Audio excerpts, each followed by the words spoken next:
tip number 7. Can you believe it?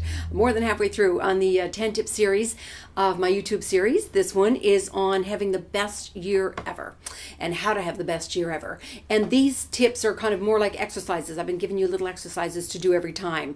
And for those of you who might be just joining us for the first time, to learn a little bit more about me, you can check out my film website. I've done 9 films in a 9-year period, and that is www.snowfallfilms.com.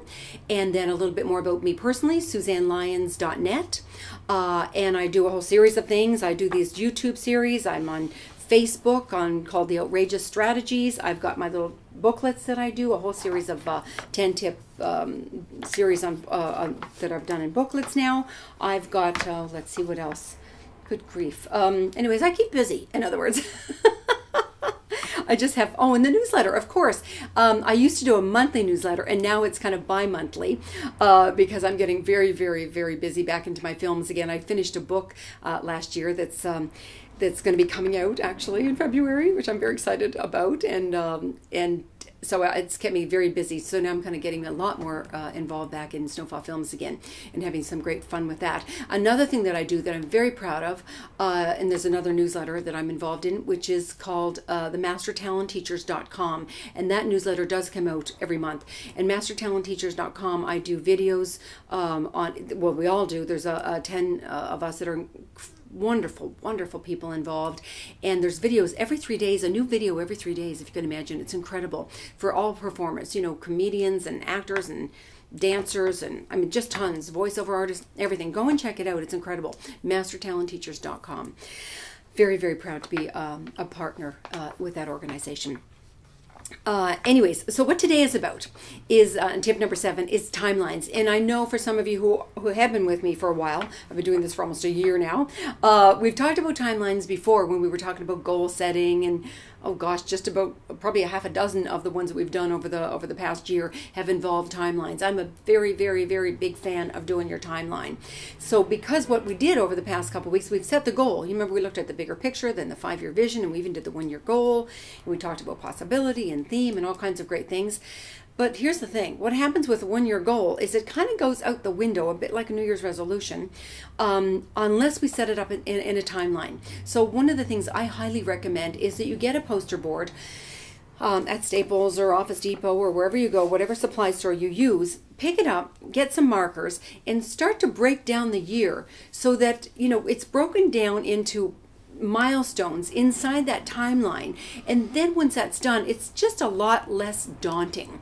You know, if your goal was to raise that $200,000 for your film by the end of the year, then once it's broken down into quarterly, kind of those bigger quarterly goals as to what needs to happen, it kind of takes the mystery out of the success, you know, and it gives you a really good sense of exactly where you are at any given time when you do the milestones that go along with that timeline. So I think it's a really, really important thing to do. Now, I'm not saying it's not going to be all the actions. I'm just saying the major things that you have to do quarterly or monthly. You might want to do, you know, I actually sometimes do monthly.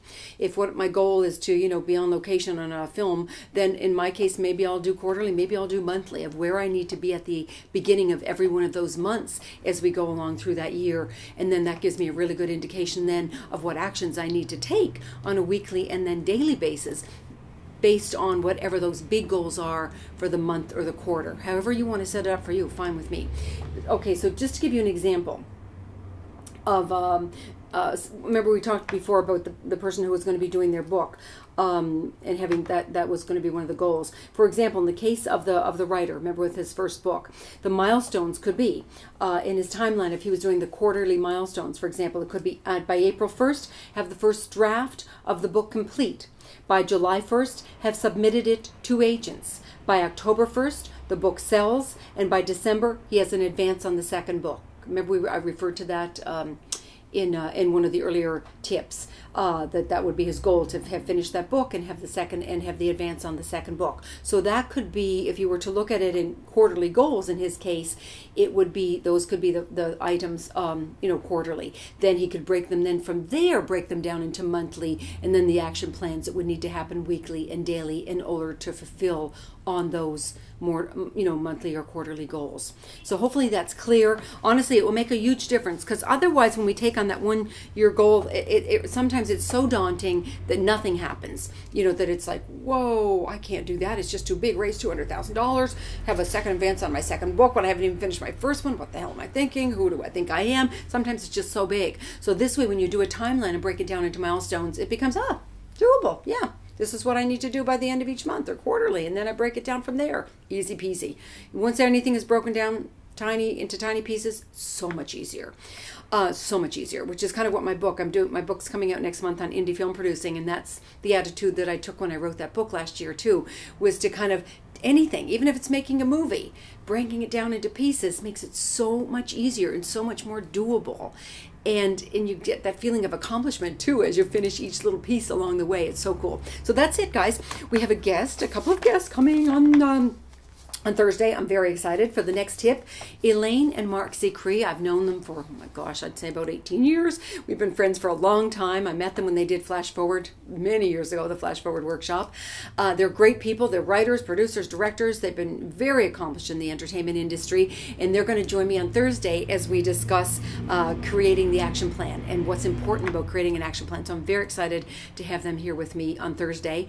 And so enjoy the exercise that I gave you today. Work on your timeline, your milestones, so you're kind of ready for what Mark and Elaine have to say and what I have to say on Thursday when we talk about breaking it down further into the action plans. That's it. Okay, have a great couple of days, guys, and I will see you then. Once again, thanks for joining me.